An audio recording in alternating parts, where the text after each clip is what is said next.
Big doubleheader. Okay, it's a big doubleheader tomorrow. Syracuse football and Syracuse basketball in action. Basketball tips off at 4 p.m. in the Dome against the Fighting Doug Edwards Bryant. And then at 7:30 from Alumni Stadium at Chestnut Hill, Syracuse takes on BC in the final football game of the season. Last time there was a doubleheader like this that wasn't this season, because there might have been one this season. Last year, November 20th, NC State football, and it was Colgate basketball in the Dome. You know how that went. It was a brutal day. This is a vengeful day, hopefully. And we're going to talk about it all on Lockdown Syracuse. It starts right now. Are Locked On Syracuse, your daily podcast on the Syracuse Orange, part of the Locked On Podcast Network. Your team every day.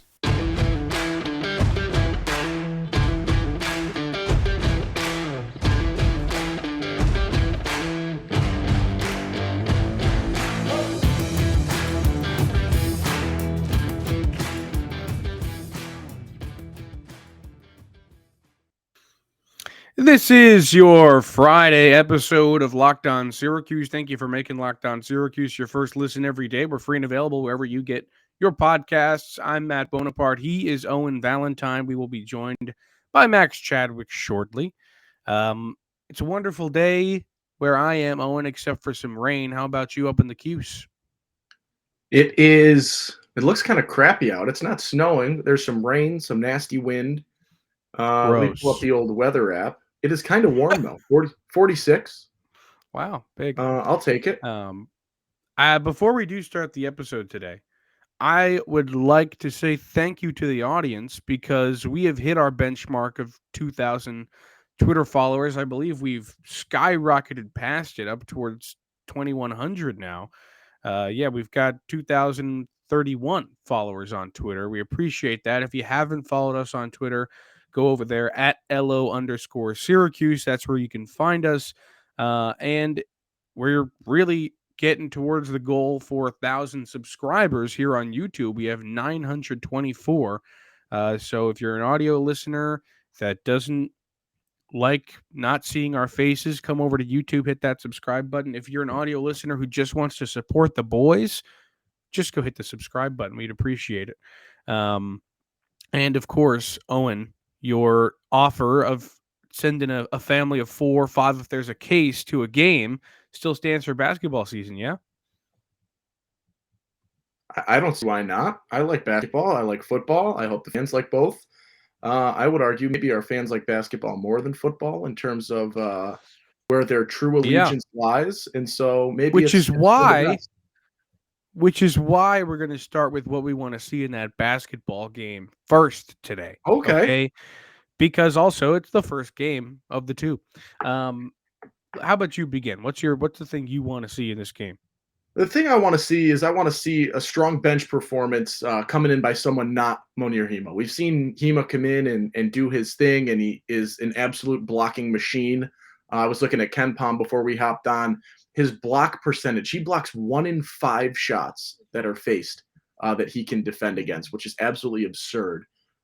He has been amazing off the bench. I want to see someone else step in because I think that's incredibly important for Syracuse's success, is having a non-backup center really establish themselves as a 6-man, or a couple of guys step up into that role. So I want to look towards the likes of Quadir Copeland, the likes of Justin Taylor, or Malik Brown, or Symir Torrance off the bench. I think Symir has shown what he can do in flashes. I want to see one of those 4 guys come in.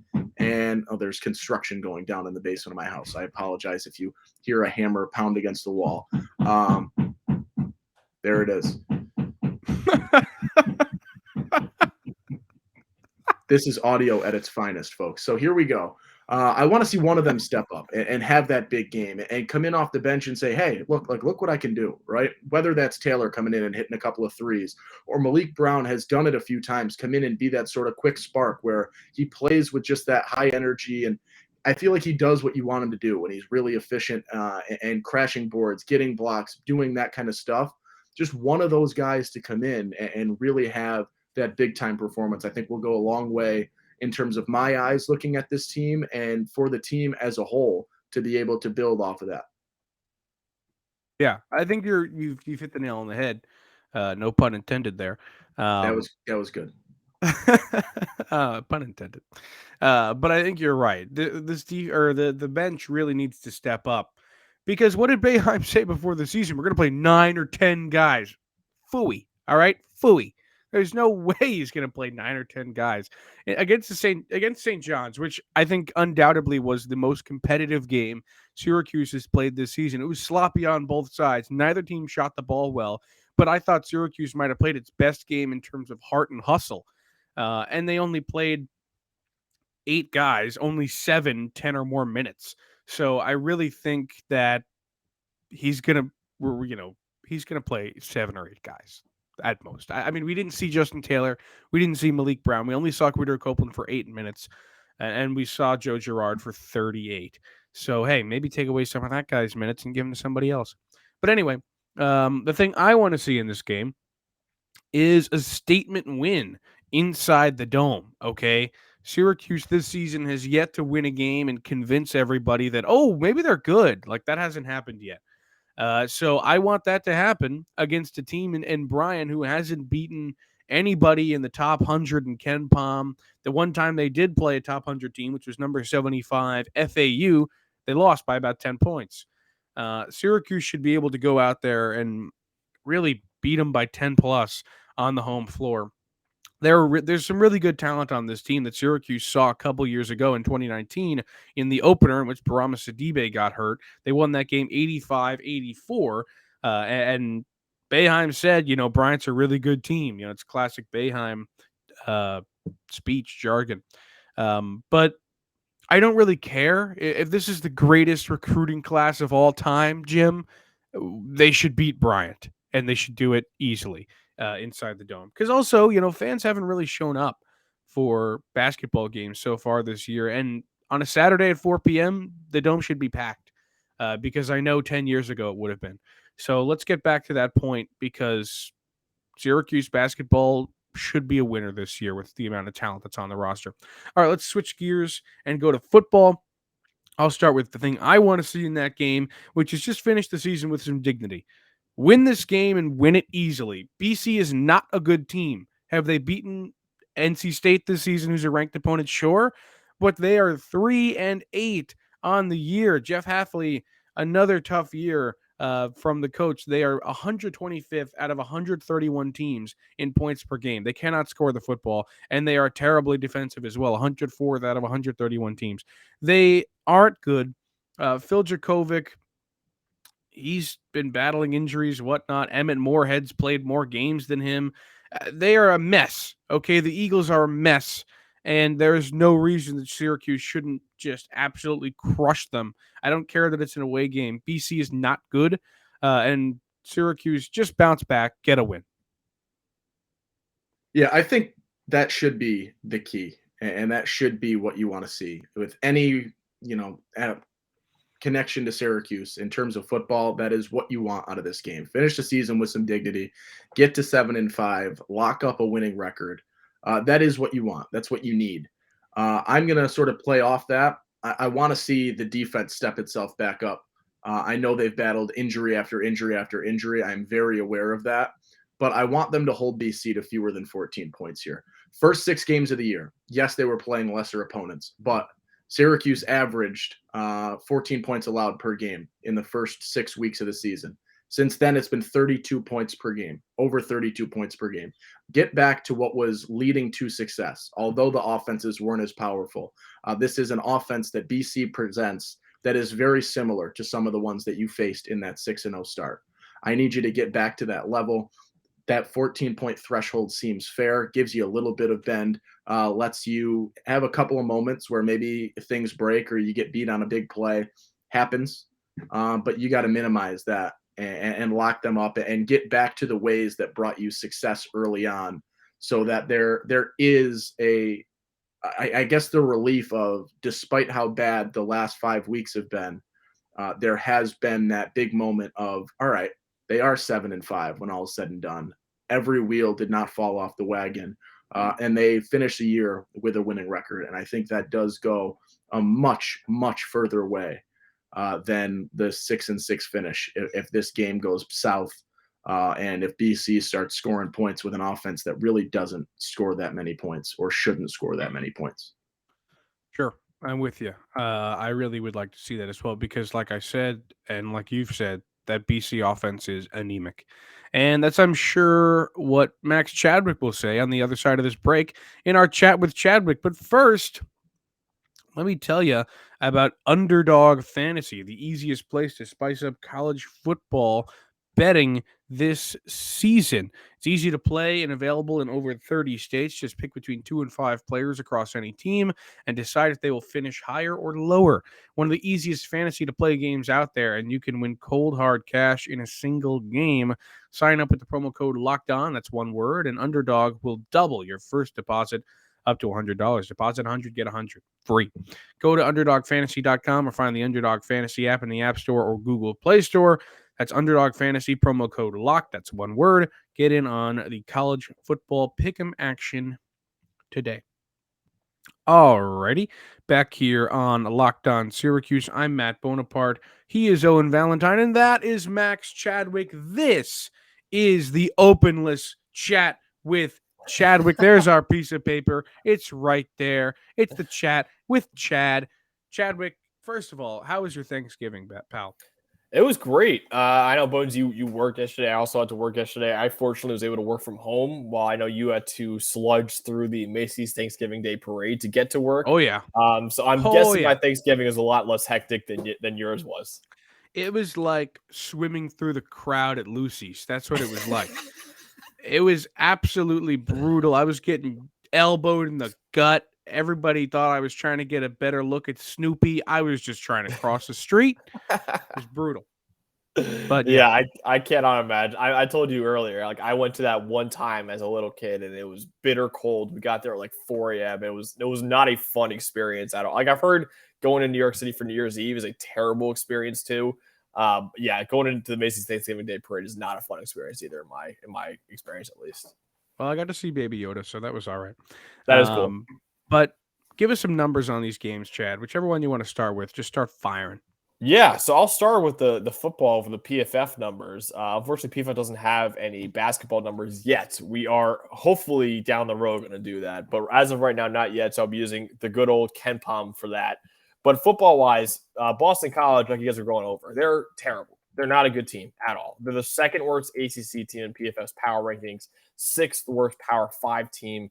This is actually the second worst team Syracuse has played all season, behind Wagner, which is an FCS school. Hey, shout out UConn for not being second worst. UConn is UConn's a real team this year. Yeah, Boston College really is the worst team, the worst FBS team that Syracuse has played all season. So this should be a rout for Syracuse if they don't screw it up. Boston College, 42.4 run blocking grade. That is the worst in the Power 5, the fifth worst in the country. They also have a 57.2 coverage grade, fifth worst in the Power 5 as well. So Syracuse's receivers, namely Aronde Gadsden, should do well against that Boston College secondary because they are not doing well right now. And the Syracuse defensive line should be able to get into that backfield too because Boston College's offensive line has a lot of injuries right now, and they're not looking very good. I know Christian Mahogany, their star guard, he was out for the season before the season even began.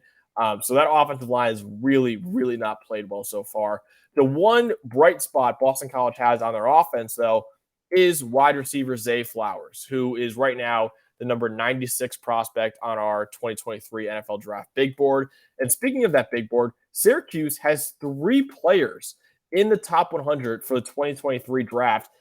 Garrett Williams, who's unfortunately out for the season. He's at number 38 overall. Sean Tucker at number 70 overall. And then Matthew Bergeron checks in at number 98 overall. So Syracuse could have 3 guys taken on day 2 of the NFL draft, which is a very, very exciting thing for Syracuse. Quick question for you.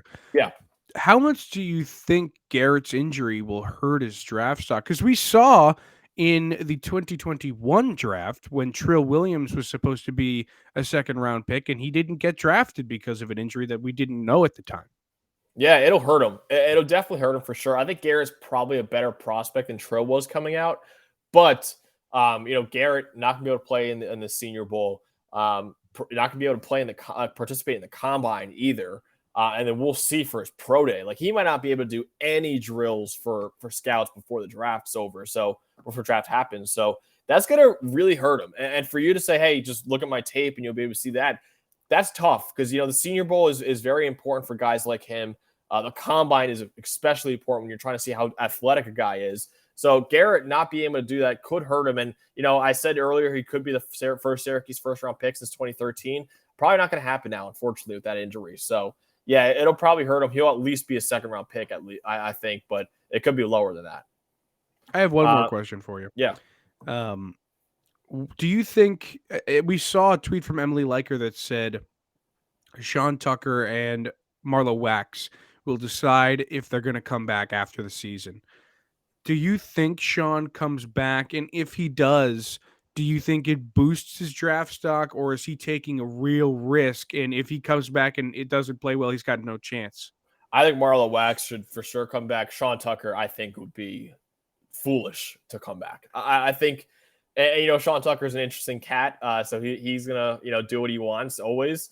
But, you talk about him. He's going to be we have him at 70. That's because PFF is low on running backs in general. He might be a second-round pick. He really could be a second-round pick. If he comes back, that is, he could not only have another down year, which he kind of did this year, which could push him down even further. You're putting more mileage on your legs on one of the position in the NFL that has the shortest lifespan as well. You want to get to the league as fast as possible because this really is you only have a few years, man, to make your money as a running back. So Sean Tucker, I would think would be, especially next year, they'll give him the ball every play. So this is a guy who's already had a ton of mileage at Syracuse. You're not going to want to add more mileage on top of him. Plus, you're already a stud who's going to be a second-round pick, which is basically as high as a running back can go anyways nowadays. I think that'd be awful if Sean Tucker does that. Now, again, I don't think he'll do that, but, Sean Tucker goes to beat his own drum, so he might do that. But I would, if I'm Dino Babers, I'd very heavily advise against that just for Sean Tucker's NFL prospect's sake, because I don't think that'd be a good move at all. But yeah, so otherwise that though, Boston College, their edge defender, Donovan Uwaku, I believe I'm pronouncing that correctly, the 10th highest overall grade for Power 5 edges, second highest run defense grade. So he's been a really good player for them. You mentioned Phil Jurkovec, who, a lot of people had as a first-round quarterback a couple years ago. He's been bad, man, really bad. I don't even know if he's going to play this week. He's a 59 grade, 62nd among 71 Power 5 quarterbacks. And then Emmett Moorhead, who's been kind of their guy now that with Jurkovec's knee injury, he has the 65th worst grade among Power 5 quarterbacks at 55.4. So Jurkovec, they need Dennis Crosell back. He needs someone, man, because they are down bad right now, especially at quarterback. Zay Flowers is really struggling to get anything done because he's got terrible quarterbacks right now. Garrett Schrader, though, still the 9th best Power 5 grade for quarterbacks, too. And, absurd. Knock on wood here, Syracuse, 74.4% chance to win this game, according to PFF simulation. So should be a not very close game, but we'll see, man. And this is an important game for Syracuse because, 6-6 team, you're going to be going to a worse bowl game than a 7-5 ACC team would. So this is important for Syracuse in terms of getting to the best bowl game they possibly can as well. But you guys want me to move on to the basketball from it is some quick basketball numbers. All right, so Bryant, second highest adjusted tempo in the country. So this team plays really, really fast, especially on defense. Their average defensive possession is 14.6 seconds, which is third lowest in the nation.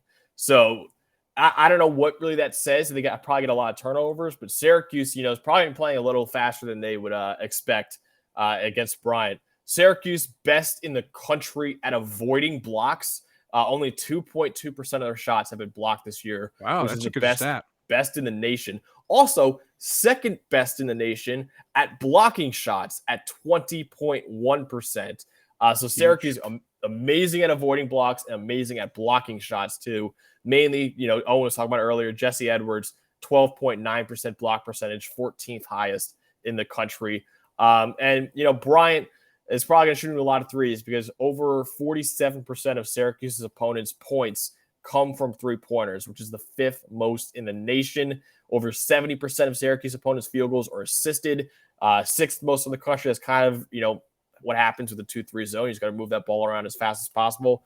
And Ken Pom gives Syracuse an 86% chance to win this game and projects the Orange to win 83-71 in this game. So hopefully 2 easy wins for football and basketball. But of course, it's Syracuse. It's a cardiac Cuse. So we'll see what actually happens on Saturday. Cool. Max, once again, thank you for the chat. We appreciate you. And we got to move on. So with Max gone, we will talk predictions right after this from, what is this? I'm sorry, I forgot. Oh, Upside. Yes, Upside. Inflation has us all thinking about different ways to cut back, whether it's driving less, dining out less, or buying less from the grocery store. We can all agree there's nothing fun about less. That's why you got to start using Upside. Upside is an incredible app for anyone who buys gas, groceries, or dines out.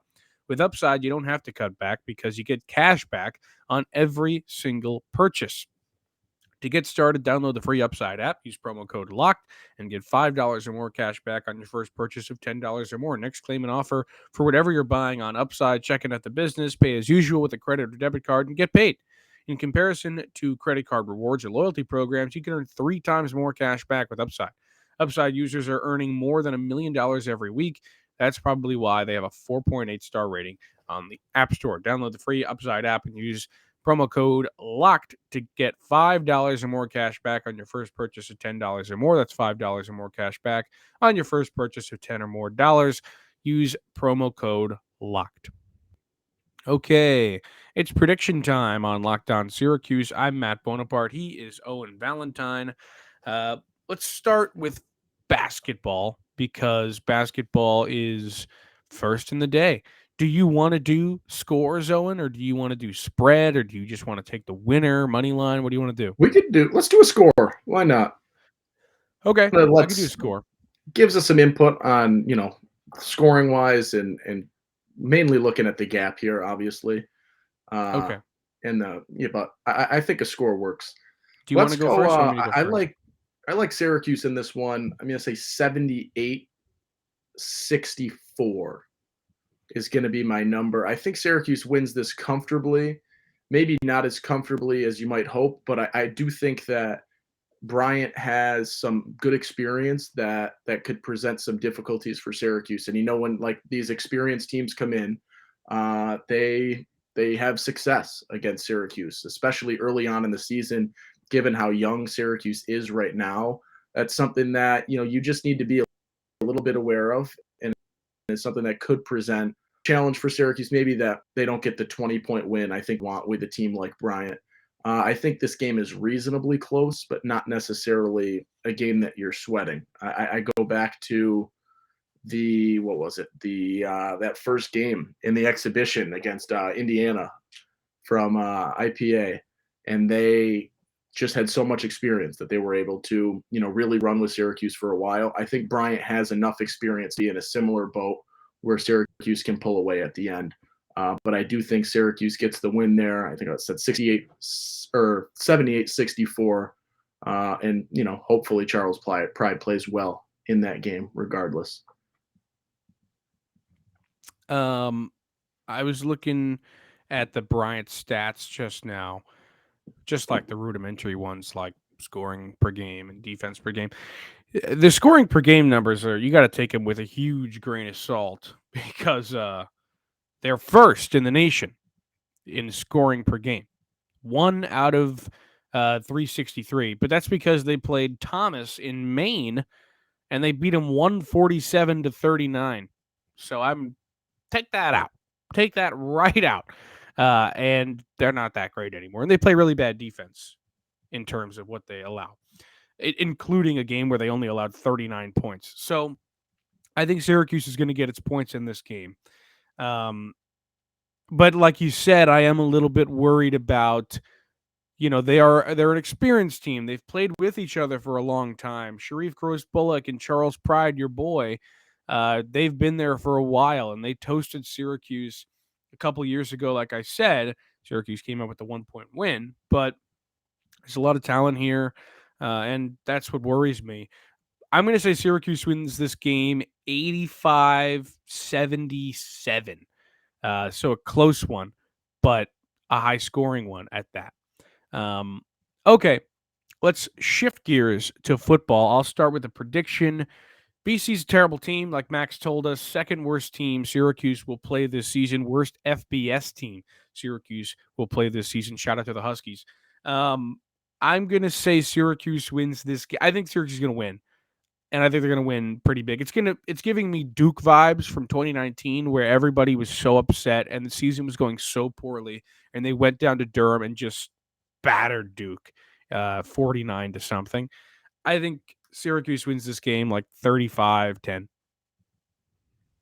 I was about to utter the same exact two numbers Really? into Wow. existence. I'll switch it up.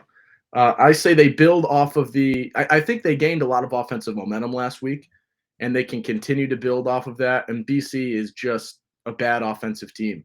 As Max Chadwick detailed for us, I'll go 42, and I'll cop out and say 42-14. I think Syracuse can win this game handedly. I think they should win this game handedly. I think this spread reflects a lot of negative energy towards Syracuse, warranted.